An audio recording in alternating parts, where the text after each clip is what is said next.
¿Qué tal? ¿Cómo están? Bienvenidos a esta edición de Agenda Económica en CNN Chile. Gracias por acompañarnos a esta hora, 8:01. Iniciamos nuestra revisión de cada día en este martes 6 de julio. Los acompañamos con los temas más importantes, un mapeo de lo que ustedes deben saber para comenzar esta jornada. Y vamos a partir de inmediato con nuestro resumen de noticias, que contempla además noticias nacionales preocupantes como las que entrega la CACEN, la encuesta de caracterización socioeconómica que fue publicada ayer en sus datos y que nos revela una situación dramática, no sorpresiva, eso sí, sobre los índices de pobreza en nuestro país. Subieron y con fuerza en el contexto de la pandemia este año 2020, según lo que revela este estudio que fue aplicado a nivel nacional entre octubre del 2020 y febrero de este 2021. 10,8%, ese es el nivel de pobreza en nuestro país, un alza importante que quiebra además una tendencia que venía sostenidamente a la baja en las últimas décadas acá en Chile. Son más de 2.100.000 personas las que están en este índice, en este segmento de pobreza, con situaciones en algunas regiones particularmente dramáticas, por ejemplo en la zona sur, en la Araucanía, con tasas aún más altas. La extrema pobreza sube también, los niveles de desigualdad retroceden en más de 15 años, y eso evidentemente como fruto de la crisis económica generada por la pandemia. Vamos a estar revisando en unos minutos detalles de esta encuesta CACEN 2020, las reacciones políticas y algunas de las cifras más importantes de este preocupante estudio en nuestro país. Por otra parte, en nuestra sección de Agenda Económica en el ámbito presidencial, estamos iniciando un ciclo de entrevistas con distintos jefes económicos de los candidatos a las primarias del próximo 18 de julio. Ayer, abriendo este ciclo, estuvo Tomás Flores, el jefe económico del programa de Joaquín Lavín, y en conversación con CNN Chile planteaba algunos de los puntos más relevantes del programa del candidato de la UDI. Entre ellos, no va a continuar con la reforma previsional que está en trámite en el Congreso, decía Tomás Flores. Se esperan algunos cambios importantes orientados principalmente a fortalecer el modelo de capitalización individual, y además daba algunas definiciones bien relevantes sobre los supuestos macroeconómicos con los que están trabajando para el ciclo presidencial que viene. Ya revisamos algunos de los detalles más importantes de la conversación que tuvimos ayer con Tomás Flores. Por otra parte, estaremos conversando de un proyecto que capta la atención a nivel mundial y que tendrá en Chile su primer paso acá en Latinoamérica. Estamos hablando del proyecto que encabeza el magnate sudafricano Elon Musk, dueño de Tesla, y también del proyecto Starlink. Esa iniciativa en la que llega a Chile lo que busca es generar acceso a través de satélites y una red de satélites, acceso de internet de alta velocidad a zonas que están aisladas actualmente de la tecnología física. Tendrá la posibilidad, gracias a un permiso que le ha dado la Subsecretaría de Telecomunicaciones, de desarrollar pilotos del proyecto Starlink acá en Chile, en zonas aisladas, por ejemplo, en La Caleta, Sierra Gorda, en Coquimbo, entre otros puntos. Vamos a estar revisando detalles de una iniciativa bien interesante que ha generado también algo de controversia, sobre todo por los afanes y las aspiraciones que tiene Elon Musk de la mano de este proyecto global. Y por otro lado, en materia internacional, revisamos detalles también de la controvertida decisión del gobierno chino de sacar a la aplicación de desplazamiento, de movilización compartida Didi de sus tiendas de aplicaciones. Recordemos que China ejerce un control importante sobre el mercado tecnológico en ese país, sobre el uso de Internet, pues bien ha decidido bajar estas aplicaciones junto a otras. Las acusa fundamentalmente de violaciones en el uso de los datos privados de los usuarios, de los pasajeros. Es una señal en todo caso del control político que está ejerciendo el gobierno chino, que ya tuvo en su punto de mira, por ejemplo, el gigante Alibaba hace algunos meses y a su fundador Jack Ma como también parte de la controversia. Los detalles en unos minutos también acá en Agenda Económica. Por último, revisemos detalles del mercado, de cómo está comenzando esta jornada de martes, después de varias semanas en los que los mercados internacionales, sobre todo en el hemisferio norte, han ido al alza. Bueno, a esta hora estamos viendo algunos números mixtos en los mercados, en aquellas operaciones que abrieron este día martes. Estos son los números principales: el Eurostoxx cayendo 0,21% en el mercado europeo, Londres cayendo 0,19% hasta ahora, el DAX alemán 0,31%, correcciones a la baja para las plazas europeas, mientras que el Nikkei subió 0,16% en su jornada mucho más temprano, en la madrugada chilena, en Japón. ¿Qué es lo que pasó con el IPSA ayer? Bueno, hubo una caída de 0,63%. Había harta expectativa para ver cómo el mercado leía lo que ocurrió en materia política, por ejemplo, durante el fin de semana con la instalación de la Convención Constitucional. Bueno, una caída de 0,63%. El dólar subió, pero muy poco, a los 734 pesos, mientras que el cobre ayer cerró con una subida de 1,16%, 4,28 dólares el precio del metal rojo en el mercado internacional. Bien, partamos revisando el detalle de las informaciones y con la CACEN como un tema, por cierto, obligado para analizar en profundidad esta encuesta de caracterización socioeconómica que revela un retroceso importante en el combate a la pobreza. 10,8% fue la tasa que reflejó esta encuesta de caracterización socioeconómica en el contexto de la pandemia. Los detalles los vemos en la siguiente nota de Andrea Moreno. Campamentos, tomas y pobreza. Una mezcla que va de la mano especialmente en días en que la crisis por el COVID-19 ha golpeado a los sectores más vulnerables. Por primera vez en 2 décadas aumentó el número de quienes viven bajo la línea de la pobreza. Son 2.112.185 personas quienes viven en esta condición, según la última encuesta CACEN. Los principales problemas que hemos podido constatar dicen relación con la pérdida del empleo, que también está a la base de la nueva cifra de pobreza que nos entrega la CACEN. La falta de agua potable en un momento en donde es literalmente un elemento tan vital. Fuerte aumento también de campamentos, por otra parte. Si en el año 2015 la pobreza llegaba a un 11,7%, en el 2017 bajó a 8,6% y el año pasado se elevó a 10,8%. Respecto a la pobreza extrema, esta aumentó de 2,3% a 4,3%. El golpe más importante para los sectores vulnerables se produce por la pérdida de los empleos. Amarilis perdió el suyo el año pasado y encontró un nuevo puesto hace poco. Que llevar dinero a mi casa, mis estudios, todo el tema, y esto de quedar así como estancada y quedar en la casa es muy fome como para todo. Durante la pandemia, la caída de ingresos por trabajo en hogares fue de un 11%, pero los 2 quintiles más pobres, la cifra llegó a un 40%. ¿Qué se hizo? Y esto también lo muestra la CACEN. Hubo un fuerte incremento de los subsidios monetarios en monto y porcentaje que estuvo centrado durante el año pasado en los sectores y los quintiles más vulnerables. Y podemos ver ahí que los subsidios monetarios de los 2 primeros quintiles, ¿no es cierto?, donde mostrábamos este aumento fuerte del 40%, aumentaron en un 58%. Las autoridades sostienen que de no haber sido por la protección social otorgada por el bono COVID y los ingresos familiares de emergencia, la tasa de pobreza sería de 4 puntos más. Destacan ahora el subsidio Contrata, que busca impulsar la creación de puestos de trabajo. Porque esto significa que las empresas tienen disponibles un subsidio importante, prácticamente 50% de la renta bruta, ¿no es cierto?, para que las empresas, ¿no es cierto?, sepan que pueden contratar trabajadores y un 50% de esa remuneración hoy día la va a poner el Estado. De todas formas, se prevén luces de reactivación. El gobierno asegura que ya se han recuperado 931.000 empleos, que van de la mano con la recuperación de la economía, pieza clave para miles de familias, para que puedan nuevamente salir de la pobreza. Y un desafío enorme para el próximo gobierno que tendrá que enfrentar un escenario mucho más difícil después de la pandemia. Estos números sin duda que van a ser tema de debate en ese escenario presidencial. Revisemos detalles porque también la situación a nivel regional es muy distinta. Hay zonas donde el promedio o el índice de pobreza más bien es mucho más alto que el promedio a nivel nacional. Por ejemplo, en la Araucanía, 17,4%, Ñuble, 14,7% de pobreza, Tarapacá, 14%, y esto llama la atención para una zona que generalmente mostraba números económicos mucho mejores asociados a la minería. Y el Biobío, 13,2%. Hay aumentos dramáticos. Tarapacá pasó de 6,4% a 14% en esta medición respecto a 2017. En el caso de la región metropolitana también de 5,4% a un 9%, o la región de Valparaíso de 7,1% a 11%.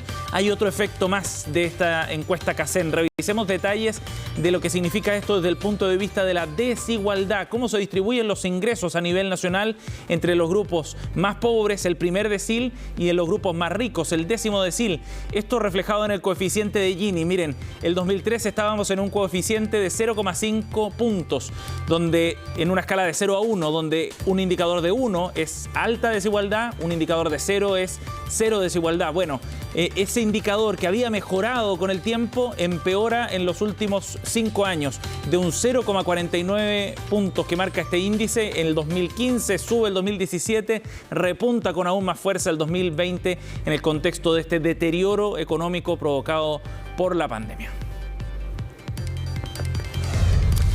Vamos a ir a otro tema porque les contábamos que este lunes comenzamos con un ciclo de entrevistas aquí en CNN Chile en Agenda Económica PM con los encargados económicos de los programas de gobierno de los candidatos que van a la primaria el próximo 18 de julio. El ciclo lo comenzamos con Tomás Flores, el economista de Libertad y Desarrollo, quien está a cargo del área económica del programa de Joaquín Lavín. Y profundizamos en algunos de los temas más relevantes de su programa. Entre ellos, en materia previsional, aseguró Tomás Flores que no continuarán con el proyecto que hoy día está en trámite en el Congreso. El dinero que los chilenos tienen ahorrado en su cuenta, efectivamente Joaquín lo va a defender de todas maneras. No va a permitir de que alguien pueda echar mano a esos fondos. Ahora, el proyecto de ley, piensa tú, en esta materia llevamos 2 comisiones de expertos. Sí. Llevamos 2 proyectos de ley y no hemos logrado un acuerdo. Yo creo que si seguimos tratando de solucionar el problema con la misma estrategia, bueno, vamos a tener los mismos resultados. Por tanto, yo creo que el proyecto de ley que hoy día está efectivamente en el Congreso ya no tiene mucha posibilidad de hacerse realidad. ¿Ustedes, si fueran gobierno, entonces no lo continuarían? No, yo no lo continuaría. Yo trataría de tomar, evidentemente, aquellas cosas que mayor consenso tienen, pero probablemente buscar una manera distinta para resolver esos nudos. Una definición muy importante pensando en que sería un tercer gobierno consecutivo que comienza desde cero una discusión de la reforma previsional. El gobierno de Michelle Bachelet no alcanzó a sacar el proyecto, tampoco lo hará probablemente el actual gobierno del presidente Piñera. Los invito a ver una gráfica donde nos mostramos detalles los más importantes de la propuesta económica del programa del candidato de la UDI, Joaquín Lavín. En materia de pensiones, por ejemplo, adelantan que tratarían de llevar la pensión básica, la pensión mínima a 177.000 pesos, un aumento no muy significativo de lo que se entrega hoy, pero que se podría extender al 60% más vulnerable, independiente de si tienen algún tipo de pensión por el sistema de capitalización individual, por ejemplo. Hoy día la PBS está mucho más limitada. En materia de salarios, contemplan un ingreso mínimo de 500.000 pesos, que será complementado al salario mínimo con el ingreso mínimo garantizado, que es una herramienta que hoy día ya aplica el gobierno, el Estado más bien, que crecería para cubrir hasta 500.000 pesos de ingreso garantizado para cualquier trabajador con contrato. En materia laboral, lo que se plantea es la recuperación del 1.000.000 de empleos, impulsar para ello un plan de infraestructura importante, y a nivel municipal, este punto es relevante, el gasto público se dividirá en un 70% para el gobierno central y 30% para los gobiernos locales, una diferencia 70-30 respecto a el 90-10 que hay hoy día de cómo se distribuyen los gastos públicos, algunos de los puntos más importantes en materia económica presentados por el proyecto de Joaquín Lavín. Bien, 8:14. Nos vamos a ir a otro tema para hablar de un sector que ha hecho noticia en las últimas semanas. Buenas noticias, afortunadamente, para la industria automotora a nivel local, que se ha reactivado con fuerza este año 2021 con un récord de ventas en materia de autos nuevos que prometen además batir récords en este año 2021, marcado por la recuperación y por mucha más liquidez también en el mercado. Revisemos detalles en la siguiente nota. Es la imagen que veremos cada vez más en las automotoras, porque sin importar el golpe generado por la pandemia ni los altos precios, las ventas de autos nuevos siguen disparadas. Junio se convirtió en el mejor mes del año, con la comercialización de más de 35.000 vehículos, casi un 300% de crecimiento frente al mismo mes del año anterior. La recuperación del sector automotor el primer semestre de este año, que estuvo en torno al 74%, se explica por 2 motivos fundamentales. Primero, la baja tasa comparativa con el mismo semestre del año anterior, cuando estamos ingresando a la pandemia. Y segundo, por la rapidez en la recuperación de las ventas atendida a la transformación digital de todas las marcas importadoras. Atrás quedaron las salas de venta llenas de gente. Ahora la gran mayoría de los autos se vende a través de internet. A simple vista cuesta creer que en esta concesionaria Honda, que luce prácticamente vacía, sacan cuentas todavía más alegres. En junio la marca creció un 500% respecto al mismo periodo de 2020 y creen que julio será aún mejor. Todo esto se debe a distintos factores que han influenciado en la alta demanda. Uno, la mayor liquidez que existe hoy en día en el mercado gracias a los distintos retiros de la AFP, y lo otro, que gran parte de nuestro público ha optado por el transporte más privado, más público, por miedo a la pandemia. Las compras postergadas durante la pandemia y la demanda por vehículos de trabajo para emprendimientos, pymes y delivery también serían algunas de las razones, pero no será algo que dure por mucho tiempo.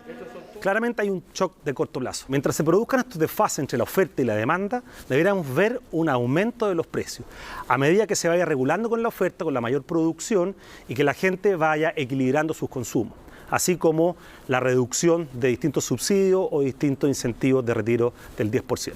Según las estimaciones, este 2021 debería cerrar con cerca de 380.000 unidades. Si esto ocurre este año, podría convertirse en el segundo mejor de la historia para la venta de autos nuevos, solo por detrás de 2018. 8:16, vamos a otro tema. Rápidamente revisamos detalles de este proyecto que traerá a Elon Musk a nuestro país con el proyecto Starlink. Esta ambiciosa meta a nivel global que lo que busca es generar una red de satélites que permitirá acceso a Internet en distintos puntos que hoy día están marginados del acceso a las redes tecnológicas.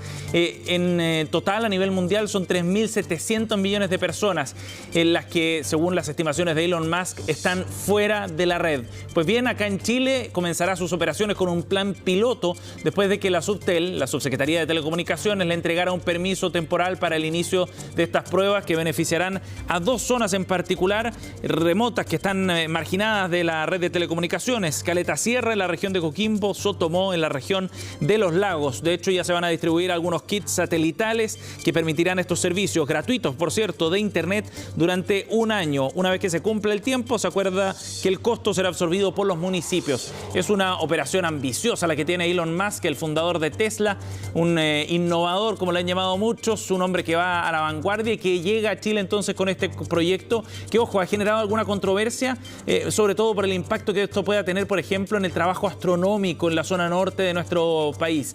Más allá de eso, habrá que ver cómo opera. Es un año de permiso. Veremos luego también si es capaz de escalar para llegar a otras zonas y avanzar en materia de reducción de la brecha digital acá en Chile. 8:18, nos vamos a la pausa. Seguimos revisando más noticias al regreso aquí en Agenda Económica.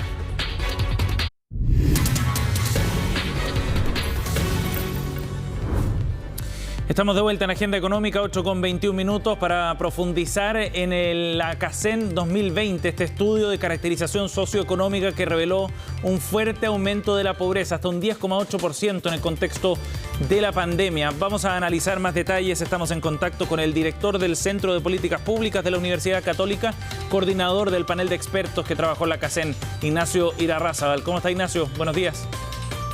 Muy buenos días, muchas gracias por la entrevista. Ignacio, más allá de los números, porque detrás de esos números hay familias, hay personas que están sufriendo, que lo han pasado muy mal en el contexto de la pandemia, me gustaría que pudiéramos darle una dimensión a lo que significa este retroceso para un tema en el que Chile había avanzado mucho desde el regreso a la democracia en adelante, en el combate a la pobreza. ¿Qué significa el haber llegado a 10,8% de pobreza, Ignacio? No, significa lamentablemente que hay más de 2 millones de personas que están en condiciones de pobreza actualmente. Entonces es una cifra bien importante y preocupante, cerca de 800.000 personas, que no hay que olvidar eso, que están en extrema pobreza. Sí. Entonces, en algún minuto nosotros pensábamos como país que la pobreza iba disminuyendo linealmente, casi sin ningún problema, pero este aumento de la pobreza es algo que nos tiene que llamar la atención y hacernos repensar la política social, la política económica. La pobreza está aquí, lamentablemente, y tenemos que pensar en eso. Sí. Ignacio, ¿cuánto retrocedimos? No, retrocedimos alrededor de cerca de 5 años en pobreza, pero en extrema pobreza es peor, porque la extrema pobreza prácticamente se duplicó en 3 años, se duplicó. Entonces, la tasa de extrema pobreza, estamos las cifras que teníamos el año 2013. Entonces, yo te diría que la extrema pobreza y la pobreza en total son cifras que realmente nos tienen que preocupar mucho. Sí. Esto va a plantear un desafío enorme, Ignacio, para el próximo gobierno. ¿Cómo se debería enfocar la discusión desde el punto de vista de las políticas públicas que hay que llevar adelante para recuperar ese camino, esa tendencia que llevábamos de reducción de la pobreza en el país? Mira, yo creo que aquí hay que repensar un poquito la estrategia. ¿Te fijas?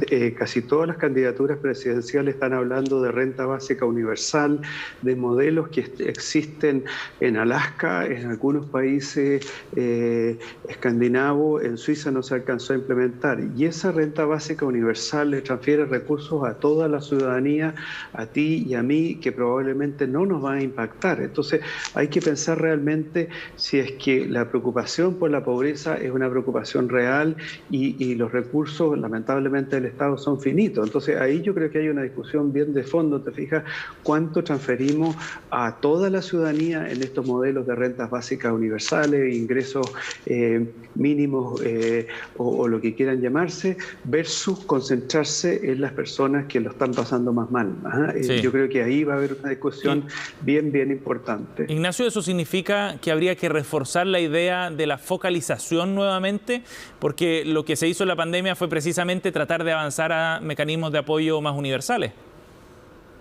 Claro, o sea, la pandemia tiene un fenómeno que es comprensible, te fijas que nos atacó a todos, todos nos tuvimos que quedar en las casas, algunas personas pudieron hacer teletrabajo, otras no, y a esas personas los perjudicó la caída de los ingresos, ¿no es cierto? Pero la caída de los ingresos más fuerte fue en los dos primeros quintiles, que cayó cerca de un 40% versus el 10% más rico, que cayó en un 3, en un 4%, ¿te fijas? Entonces, de alguna manera, yo creo que el tema de la focalización está sobre la mesa. La focalización es incómoda porque significa concentrar los recursos en algunos segmentos y no en toda la población. Tiene un tema de que tú quedas dentro, otro queda afuera. Eso es incómodo, pero si queremos ayudar realmente a los que más lo necesitan, hay que racionalizar el uso de los recursos. Sí. Entonces, pero esa es una postura personal que puede ser discutida, pero en otros análisis que yo he hecho en todo el mundo, incluso en los países de Estado benefactor, las ayudas a personas en situación de pobreza son focalizadas, porque es la única manera de llegar e impactar con mayor fuerza.